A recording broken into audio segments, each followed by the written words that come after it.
চাতলাপুর বাংলাদেশের মৌলভীবাজার জেলার কুলাউড়া উপজেলার শরীফপুর ইউনিয়নের দক্ষিণ প্রান্তে অবস্থিত একটি সীমান্ত এলাকা। এর পশ্চিমে রয়েছে কমলগঞ্জ, উত্তরে হাজিপুর ইউনিয়ন ও ভারতীয় রাজ্য ত্রিপুরার কৈলাসহর। সীমান্ত ঘেঁষা এই এলাকা শুধু ইতিহাস আর প্রকৃতির মিলনস্থল নয়, বরং এখানে আছে এক অন্যরকম শান্তি। চলুন দেখে আসি কেমন এই চাতলাপুর বর্ডার। আসসালামু আলাইকুম বন্ধুরা, আবার নতুন আরও একটি ব্লগে আপনাদের স্বাগতম। আজকে আমি আপনাদেরকে নিয়ে যাব বাংলাদেশের শেষ সীমানায় চাতলাপুর বর্ডারে। সো বন্ধুরা, এখন দুপুর 2টা বাজে। আমরা শ্রীমঙ্গল শহর থেকে চাতলাপুর বর্ডারের উদ্দেশ্যে রওনা হলাম।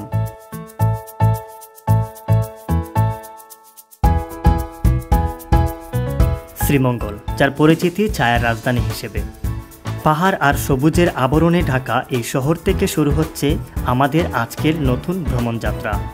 জেনে রাখা ভালো, শ্রীমঙ্গল থেকে চাতলাপুর বর্ডারের দূরত্ব প্রায় 35 কিলোমিটার।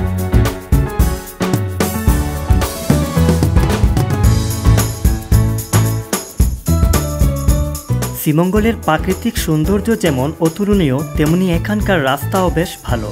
রাস্তার দুই পাশে চোখ জুড়ানো সবুজ চা বাগান, ছোট ছোট টিলা আর পথঘাটের প্রাণবন্ত দৃশ্য আমাদের পথ চলাকে করে তুলেছে আরও রোমাঞ্চকর।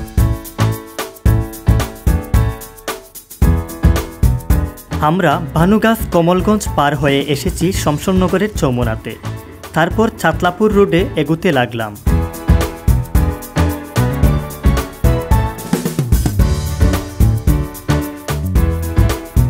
কখনো পাহাড়ের টিলা কেটে বা কখনো সমতল ভূমি দিয়ে চলে গেছে রাস্তা। কিছু দূর এগোতেই দেখতে পেলাম ডানকান ব্রাদার্সের চা বাগান। খানিকটা সময়ের জন্য থেমে গেলাম।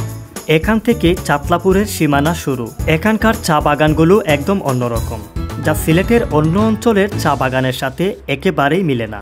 বর্ষাকাল এলে বাগানের নিচু অঞ্চলের পানি জমে বাগানগুলোর প্রাকৃতিক সৌন্দর্য আরও বহুগুণ বাড়িয়ে দেয়।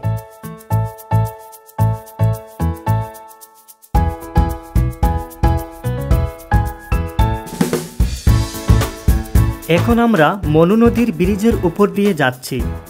এখানের চারপাশ দিয়ে শুরু হয়েছে ভারতের এলাকা।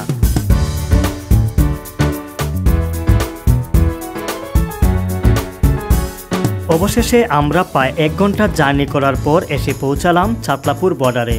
সো বন্ধুরা, এখন আমরা চাতলাপুর সীমান্তে। এখানে আছে ইমিগ্রেশন চেকপোস্ট, আর সামনেই ভারতের ত্রিপুরা রাজ্য। সীমান্তের ওপারে দেখা যাচ্ছে ভারতের কিছু গ্রাম।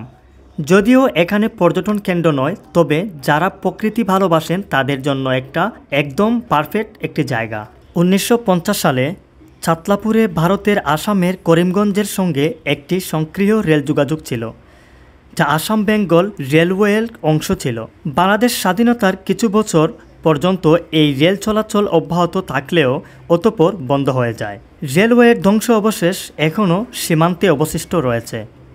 এই সীমান্তবর্তী গ্রামের মানুষের সাথে কথা বলে জানতে পারলাম, এখানকার মানুষ তারা বাংলাদেশের সিম ইউজ করে না, তারা ইন্ডিয়ার সিম ইউজ করতে হয়, কারণ বাংলাদেশের নেটওয়ার্ক এখানে পাওয়া যায় না।